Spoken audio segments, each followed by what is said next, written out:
Welcome to Book Time with Ryan. I am Ryan, and today I'll be talking about Kingdom of the Feared by Kerri Maniscalco. I got new glasses. They're actually the same glasses I've had for years, but I haven't worn them in a while, and I got a new prescription. So I decided to have new lenses put into these frames. So I'm wearing them again.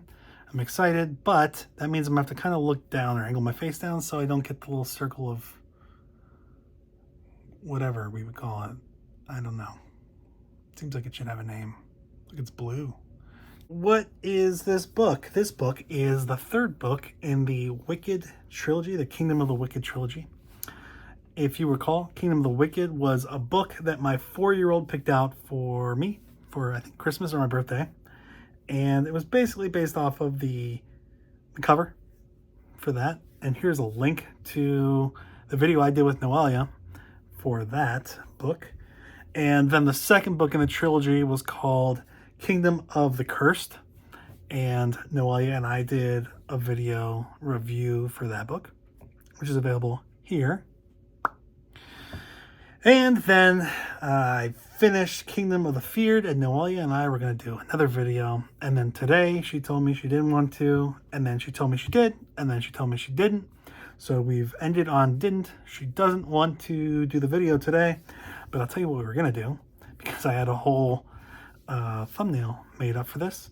We were going to wear our masks. I was going to wear my Boba Fett helmet, and Noelia was going to wear her Bo-Katan helmet. We were going to hold up our toys that we're based off of, and then we're going to talk about the book. But she didn't want to, so I made a new. Well, I'll show you this is the thumbnail that I was going to use.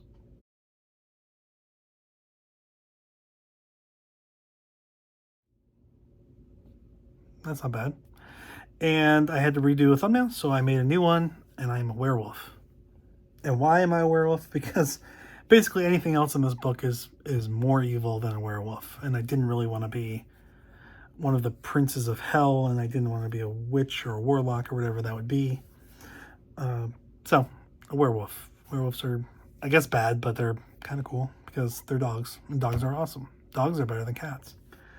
What is this book about? A lot of things happen in this book. And I have to say that while I would have liked to have done the video with Noelia, there are some pretty awkward things going on in this book that I was going to bring up in something I was going to call Book Time with Ryan After Dark. But since Noelia is not here, I'll be able to talk about it. I can get probably a little more graphic than I was going to if she was actually in the video at some point. So, this is the final book in the trilogy, Kingdom of the Feared. This is considered, I believe, young adult, and I will talk about why I don't think that's totally appropriate later. But lots of spoilers. I gave this 4 stars. I liked it.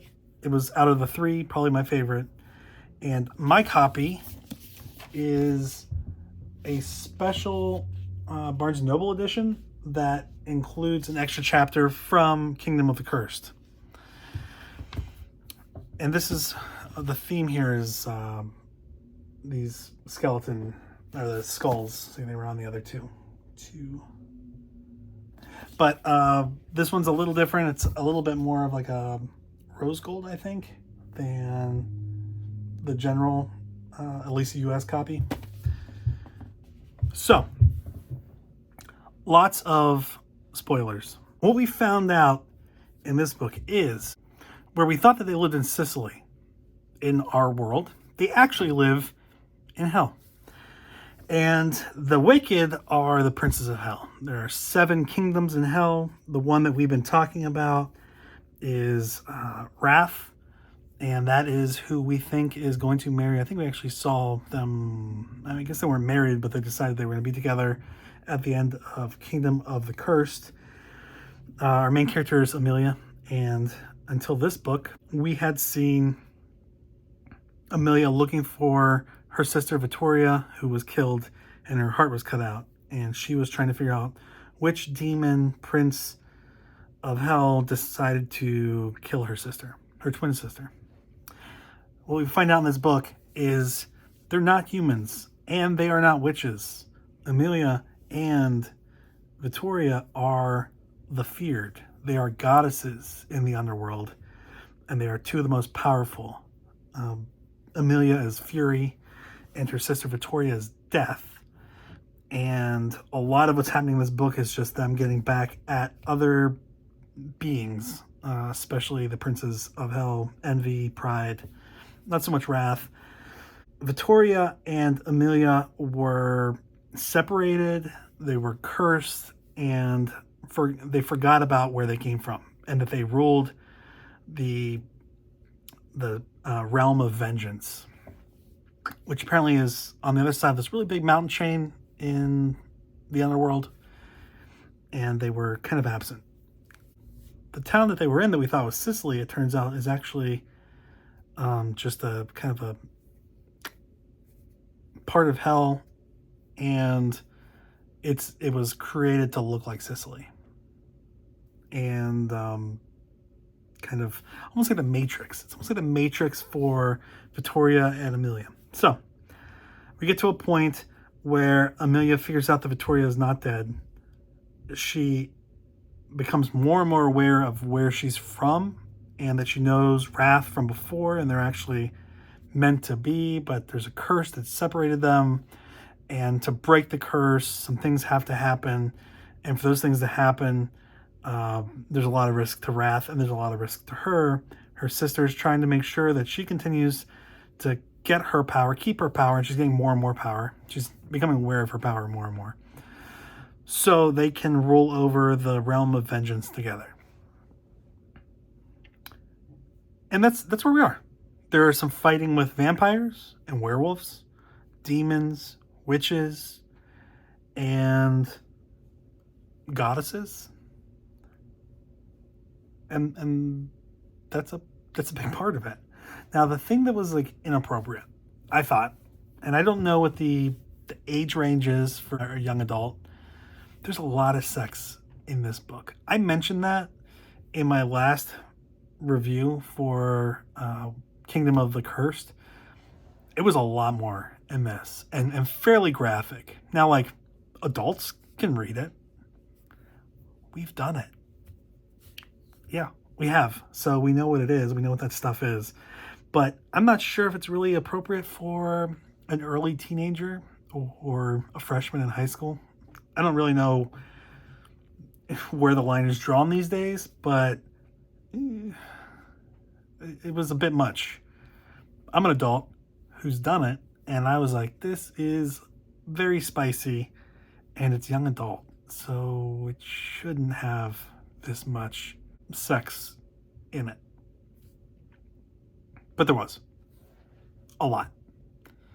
I was going to say something about that after my video with Noelia, but now since she's not here, I'm just going to say it now. It's fine for adults. You might even like it with that much explicit content, but I don't think it should be considered young adult because of that. I like this because Amelia finally got her power. She was finally, I wouldn't say smart about it, but she was smarter about it. And we got to see Wrath as a good person. What I don't understand about is we know that Wrath fell from heaven, right? He's the fallen angels from heaven. That's not really talked about in here, although the word heaven comes up and there are allusions to the fact that he was cast down. They've alluded to that in earlier books, but you don't know what role heaven plays in this world. You find out in this book that everything that's happened in this book has been contained within the otherworld, within hell. Where in the earlier two books, he thought that it was kind of going back and forth between hell and earth, I guess, the mortal waking world. But there's no real indication of where heaven plays in this, the powers from heaven, that kind of stuff. And I'm a Christian, so I wasn't sure if there was a reason for that. But they do allow for the fact that it exists. It's completely absent from this book. So, or at least its involvement in this book is completely absent. I don't know. I liked it. Again, I don't think it's a young adult book, and there are aspects of this book that will leave you punching your face in because you're like, Amelia, stop being so stupid. Think this through. Be a little more strategic in your actions. But what are you going to do? generally, there's some fun powers and some fun interaction, and there's some pretty violent aspects of the book, and there are definitely some hot and spicy aspects of this book. But in general, it's a fantasy book, and it's entertaining. And out of the three, Kingdom of the Wicked, Kingdom of the Cursed, and Kingdom of the Feared, I felt like this was the best. There was an aspect of this book, trying to find the possible killer of a demon, that I felt like it was a sideshow, and I don't know why there was so much focus on it, especially with all the other very important things that were happening. But that's also resolved. Everything's pretty much resolved in this. So, I enjoyed it. It's probably not something I would pick up on my own, but Noelia started me down this road, and this is where I ended up. This is the third book in a young adult trilogy, and it was entertaining. So, thanks for being here today. Sorry that Noelia couldn't join me. It just wasn't the day for it, and I was worried about forgetting about this book if I waited too many days to do the review. So, here you go. Have a good one.